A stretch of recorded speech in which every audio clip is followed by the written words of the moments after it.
یہ غزل ہے ایک علامہ اقبال رحمۃ اللہ علیہ کی بال جبریل سے یہ کافی لمبی غزل ہے اور تھوڑی سی مشکل ہے. تو میں اس پہ بات کروں گا، لیکن میں انشاءاللہ اس کو اشعار کو سیپریٹلی جو ہے نا وہ ایک ایک ویڈیو بنا کے ان کی پوسٹ کروں گا، ایک شعر کی ایک ویڈیو.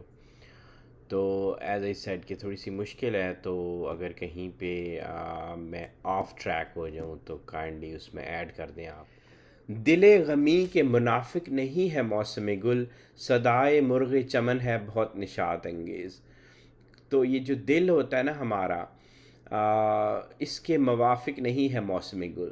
کہ ہمیں یہ بتایا گیا ہے ہمارے معاشرے میں، جب ہم بڑے ہو رہے ہوتے ہیں، پوری دنیا میں یہی دستور ہے کہ بچوں کو ایک ہی چیز سکھائی جاتی ہے کہ بھائی تم نے موسم گل میں رہنا ہے، موسم بہار میں رہنا ہے.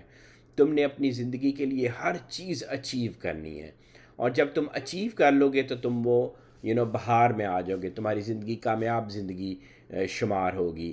لیکن جو دل غمی ہوتا ہے، وہ دل اگین جو کہ کنیکٹ ہو چکا ہوتا ہے انسانیت کے ساتھ، اگین مطلب یہ کہ اس کے اندر وہ پنچ رہتا ہے، درد رہتا ہے.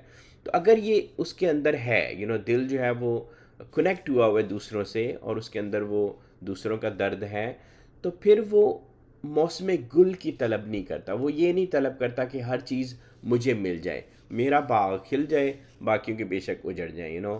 تو اس کو پھر جو ہے وہ صدائے مرغ چمن، جو ایک آواز کہیں سے اس کو آتی ہے نا، وہ مرغ چمن ہو سکتی ہے، صبح کی اذان ہو سکتی ہے، مرغے کی آواز ہو سکتی ہے، وہ کوئی بانسری کی آواز ہو سکتی ہے، وہ کوئی خوشبو ہو سکتی ہے.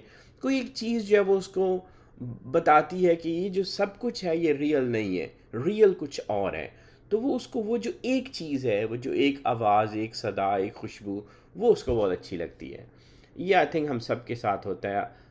وی نیڈ ٹو فوکس، وہ جو ایک آواز ہوتی ہے نا، اس کی طرف ہمیں جانا چاہیے اور اس کے اکارڈنگلی کام کرنے چاہیے.